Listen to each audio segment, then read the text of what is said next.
In two messages to the chairman of the UN Security Council and the UN Secretary General, the Foreign and Expatriates Ministry says the presidential elections were conducted in an atmosphere of democracy and transparency with a high turnout at the ballot boxes.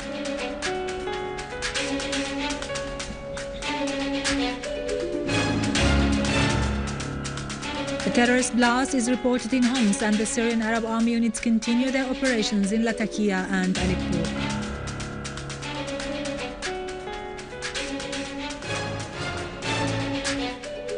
The Iraqi army takes full control of Tikrit and Al-Quds and Al-Tahrir neighborhoods in Al-Mosul.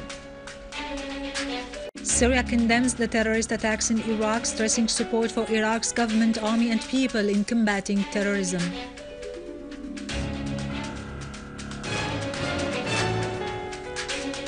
In implementation of Legislative Decree No. 22 for the year 2014, which stipulates granting general amnesty for the crimes committed before the 9th of June 2014, hundreds of prisoners were released from Aleppo and Damascus central prisons.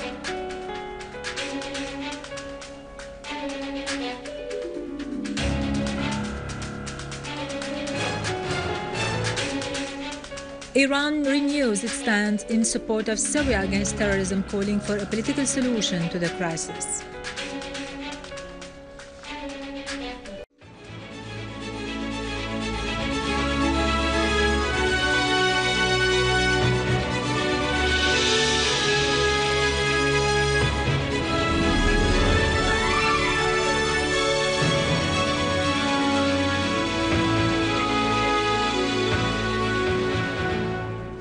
Good afternoon, ladies and gentlemen, and welcome to our news for today.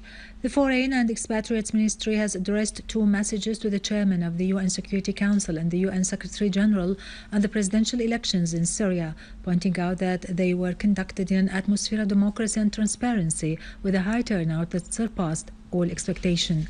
The elections, the ministry said, have foiled all allegations made by some states against them and undermined the concept that the elections would represent an obstacle in the way of reaching a peaceful solution to the crisis in Syria. The messages called on the international community to respect the will of the Syrian people in choosing their leadership and deciding their own present and future, stressing the need for the world community to stand by the side of the Syrian people in combating terrorism. President Bashar al-Assad today received two cables of congratulation from the President of the Myanmar Federation, Thein Sein, and the acting President of the Republic of Abkhazia, Valery Gamba, on the occasion of His Excellency's victory in the presidential elections.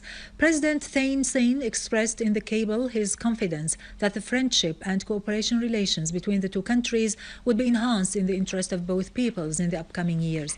On his part, Abkhazia acting President Valery Gamba expressed his confidence that the election of President al-Assad for a new constitutional term in office will enhance peace inside Syria and its position at the international level.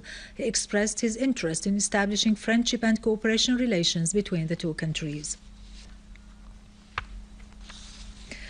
President Bashar al-Assad also received cables of congratulation from the Foreign Minister of the People's Republic of Donetsk and from international and Arab parties, commissions and figures on the occasion of his victory in the presidential elections. The cables affirmed that the big support expressed to President al-Assad by the Syrian voters from various factions confirmed that the Syrians actually voted for the policy of heroic struggle against international terrorism and those collaborating with it for the sake of safeguarding Syria's sovereignty and territorial integrity. In Homs, a booby-trapped car explosion near the square of the policeman housing complex in Wadi Dhahab neighborhood has so far claimed the lives of 7 citizens and injured 25, including women and children. The Foreign and Expatriates Ministry has expressed Syria's condemnation of the terrorist acts Iraq has been exposed to within the framework of what the ministry said a world conspiracy against the Iraqi and Syrian peoples represented in a terrorist invasion that targets the Iraqi people's unity and the country's infrastructure. In a statement, the ministry voiced Syria's support for the Iraqi government, army and people in their confrontation of the terrorists, affirming that Iraq is facing the same foreign sides-supported terrorism that Syria is facing, emphasizing its determination to fight the terrorism against it and to continue defending the Syrian people. Syria, the statement added, reiterates its full solidarity with Iraq and its readiness to cooperate with it to confront terrorism. At the conclusion of its statement, the ministry said Syria calls on the UN Security Council and the UN Secretary General to issue clear decisions that condemn such terrorist acts and to adopt immediate measures against the countries that support and sponsor such terrorist groups and to question them and compel them to halt their financial and military support to them, which threatens international peace and security in the region and the world.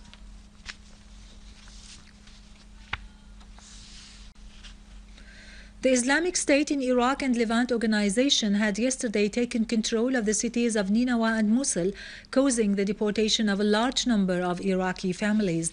The organization also took control of Al-Hawija province and 5 other districts in Kirkuk Governorate, triggering a state of utmost alert that was declared by Prime Minister Nouri al-Maliki, who also called on Parliament to announce a state of emergency in the country.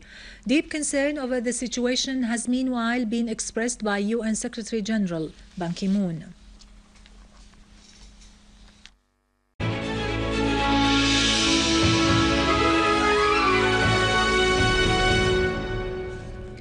Welcome back.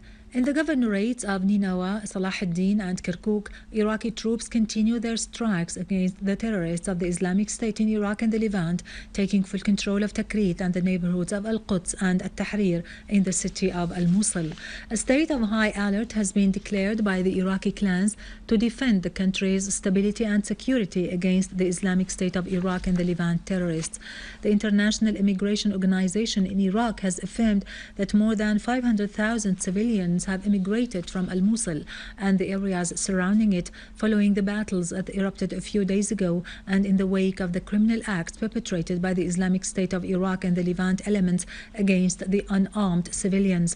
Meanwhile, the UN Security Council has condemned the terrorist attacks launched by the so-called the Islamic State in Iraq and the Levant on Al-Mosul and Tikrit, expressing extreme concern over hundreds of thousands of displaced citizens who had to immigrate from Al-Mosul. In the meantime, the Iraqi Defense Ministry describes what happened in Al-Mosul and Tikrit as a Turkish Gulf plan supported by the West to destroy Iraq's stability and territorial integrity. Iraqi warplanes shelled terrorist gatherings in Al-Mosul and Tikrit, destroying a convoy consisting of hundreds of cars heading to Baghdad. In implementation of Legislative Decree No. 22 for the year 2014, which allows for granting a general amnesty on crimes committed before the 9th of June 2014, 274 prisoners were released from Damascus Central Prison as a first batch.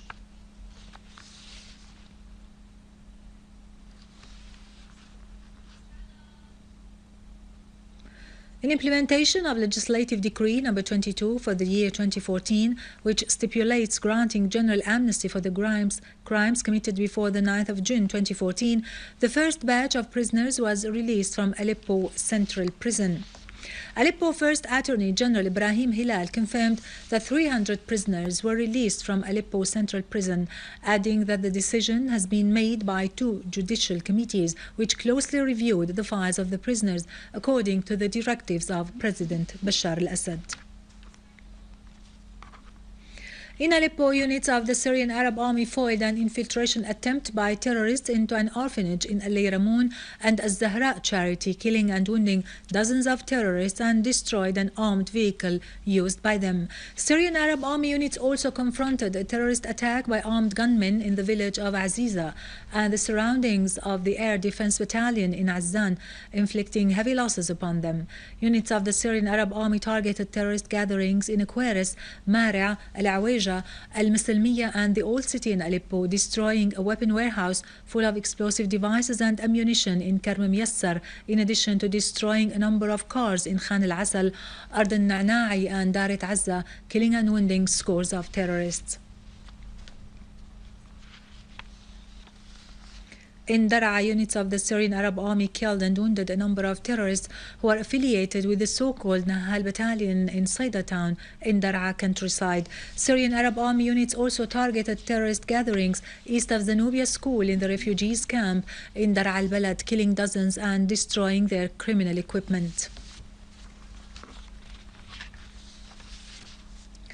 Syrian Arab Army units continued their operation in Al-Mleha town in Damascus countryside to cut off all supply routes to the terrorists. The most important is Jisrin Al-Mleha road, which has fallen under the control of the Syrian Arab Army.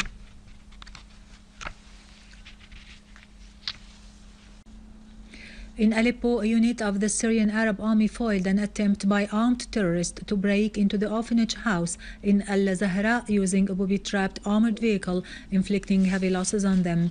In another development, the terrorist groups tried to infiltrate into some military positions in the area, that units of the Syrian Arab Army intercepts them and foiled their attempts. In Latakia northern countryside, the Syrian Arab Army took full control of 3 hills in Slumfe, killing a number of terrorists and destroying their criminal equipment. These hills are considered very important in the military strategic sense because they overlook a number of villages in Latakia northern countryside. The Iranian Foreign Ministry has reiterated Tehran's support for the Iraqi government and people in their confrontation of terrorism, calling for safeguarding the unity of the Iraqi people with all their factions. Iranian Foreign Ministry spokeswoman Mardia Afkham has warned against the repercussions of some states' support for the terrorist groups who contribute to instability in the region, voicing hope security and stability would restore to Iraq. On his part, Iranian Assistant Foreign Minister for Arab and African Affairs Hussein Amir Abdullahian has affirmed Iran's support for Iraq in its battle against terrorism, voicing confidence that the Iraqi armed forces would eliminate the terrorists and takfiris across Iraq.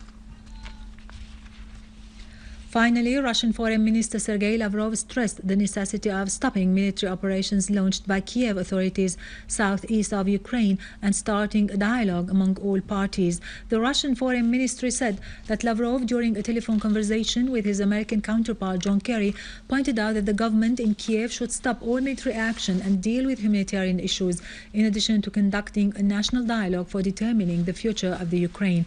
Earlier, Mr. Lavrov held a press conference in St. Petersburg with his German counterpart Frank-Walter Steinmeier and the Polish Foreign Minister Radoslaw Sikorski, during which he stressed that Russia, Poland and Germany call for an immediate halt of violence in the Ukraine without any preconditions. Iranian Foreign Ministry renewed its support for Syria in the war against terrorism and its stance that encourages a political solution to resolve the crisis. In a weekly press conference, Iran's Foreign Ministry spokeswoman Mardia Afkham asserted Iran's clear stance towards that development of the situation in Syria, emphasizing that the irresponsible support provided by some countries to the armed terrorist groups in Syria has led to the spread of terrorism in the region. Afkham stressed the need for consultation between the Islamic states, who are members of the Islamic Cooperation Organization, in order to find a solution to the problem of terrorism which has plagued the countries in the region, pointing out that Iran has warned against the risk of supporting the terrorist groups, especially as terrorism has no specific or limited place.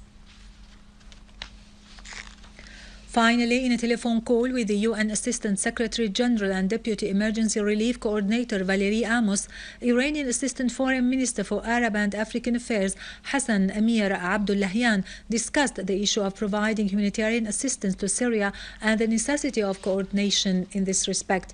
Iranian media sources said the telephone call came ahead of the visits scheduled to be paid by Amos to Tehran, with the aim of holding more consultations to coordinate between the two sides in the field of delivering humanitarian assistance to Syria.